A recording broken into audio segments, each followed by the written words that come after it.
There has been a new bill, and it's been introduced into both the House and the Senate. And what this bill will do is to guarantee overtime pay for truck drivers. And everybody in the trucking industry is for it. The Teamsters are for it. The OIDA is for it. The Trucker Safety Coalition is for it. The Biden government is for it. And of course, the truck drivers are for it. So who's the one team that doesn't support this bill? Take a wild guess. Of course, it's the A.T.A. This video is generously sponsored by Lanefinder. Lanefinder is the ultimate job platform to help drivers get the best driving jobs out there. There are filters on the platform so that drivers can sort through and find out information about the carriers, where they run, what type of equipment they run, how big they are, and all of these things without having to talk to a recruiter. I highly recommend Lanefinder to help drivers get the best driving jobs out there. Check them out at lanefinder.com. One of the congressmen from California that helped put this bill forward put it so perfectly. And he said basically that the impact that truck drivers have on the supply chain to American people that rely on to receive the goods that they need, these drivers need to be paid competitive wages. In an industry with such high turnover, it's the only common sense solution to solving that turnover problem. So of course, the only group that could possibly be opposed to truck drivers getting overtime pay would just have to be the A.T.A. And of course, the A.T.A. is against that because they don't want to pay truck drivers any more than is absolutely necessary. They want to shove that money in their pockets and not give it to truck drivers. Chris Spear, the head of the A.T.A., was caught by surprise when he was asked this question about this overtime bill. Now, he's already kind of screwed up in front of Congress a few weeks ago when he stumbled over his answers on trying to explain to Congress and the House subcommittee why autonomous trucks would bring more people, more drivers into the trucking industry. There's no way that would happen. He looked kind of foolish. And here's another example of that. He's posed this question about what does he think about overtime pay for truck drivers, and he kind of stumbles, and his first reaction is, well, it's just a thinly veiled scheme to help lawyers, trial lawyers, and make more money. And you hear his first statement and you go, what? And then he goes on to say that, oh, well, truck drivers are all well paid, except for the ones at Yellow, and they were sunk by the Teamsters. It was one group that forced them out of business. And you think, man, the Teamsters were the reason that all those Yellow drivers made such good money for so many years. The company was misrun. The Teamsters helped pay those drivers good wages. So that business about Yellow is just a red herring. He's trying to buy time to think of something to say that will be press-worthy and he won't get in trouble with his bosses at the A.T.A. So he comes up with paying truck drivers overtime will reduce their paychecks.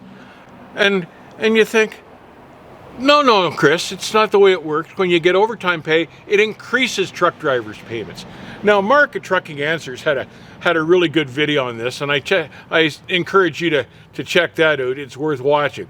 But when Spears says something like this, I thought about that and I thought, is that just really a thinly veiled threat? Is Chris Spears saying then that if they are mandated into paying truck drivers overtime pay, will the big carriers in response cut the base pay so low that even when the overtime is added in, they'll be making less money? Is that what he's truly saying? And you know, I wouldn't put the A.T.A. past that. It's a dirty trick, but I'm sure they'd manage it. Spear then goes on to say that paying truck drivers overtime pay would create chaos in the supply chain. And I would like to remind Chris that's exactly the same thing that he said when AB5 came into California. It would destroy the supply chain. And in fact, a year or so later, we can see that it had absolutely no negative effects on the supply chain. In closing, his last remark is that if truck drivers are paid overtime, it's a waste of time of the lawmakers. They should be concentrating, he says, on solving the parking issue. And I said, you know, Chris, you're right. Parking is a huge issue, but that's not the topic. That's not the subject they asked you about. Focus, Chris, focus. Get back to the topic. The topic is overtime pay. Quit throwing all these red herrings at the press and hoping it all works out, because at the end of the day, there's absolutely no good reason, there's no justification not to pay truck drivers overtime pay. They've been left out of this scenario for 85 or 90 years, and it's time to fix that problem. Bottom line here is that this is a good bill. It is a fair bill. Truck drivers need to be paid the way everyone else is paid. They need to be paid overtime. It's not 1938 anymore, and the trucking industry has got to catch up. Truck drivers are among the hardest working people in the United States. They deserve to be paid fairly. Now, I do have a story for you today, and it's been a long time since I told a story, so I'm overdue. But I was chatting with my buddy, the Lettuce King, on the phone the other day, and we were laughing about stuff that had gone on when we were on the road. And he told me about an incident that I had never been aware of before. I hadn't heard this story. But I guess a few of them were convoying west somewhere, and Lettuce King was in the lead. And then there was a guy named Stuart in the middle, and then a guy named, we used to call him Jonathan Bunny. And Jonathan Bunny was at the back of the pack. And we all used to have to kind of create our own entertainment.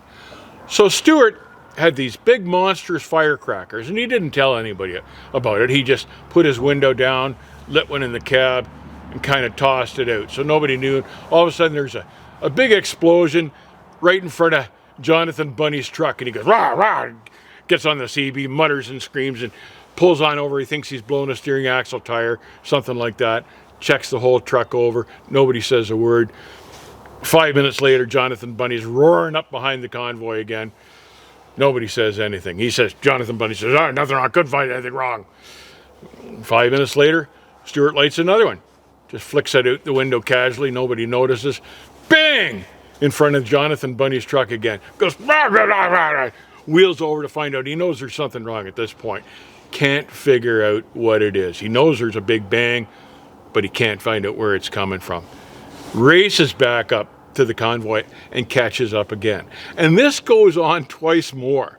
And in the meantime, Stuart's just splitting his guts, but he can't get on the radio to tell anybody what he's doing.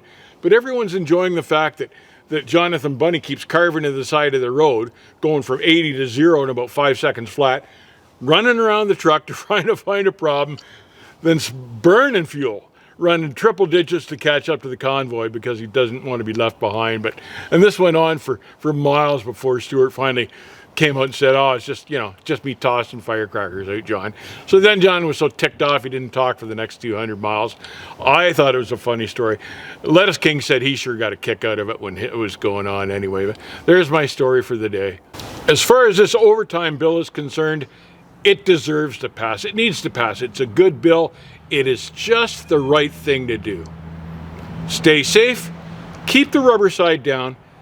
You might want to check to see if your carrier belongs to the A.T.A, and if so, why they're against paying you overtime. I'll see you on the back haul.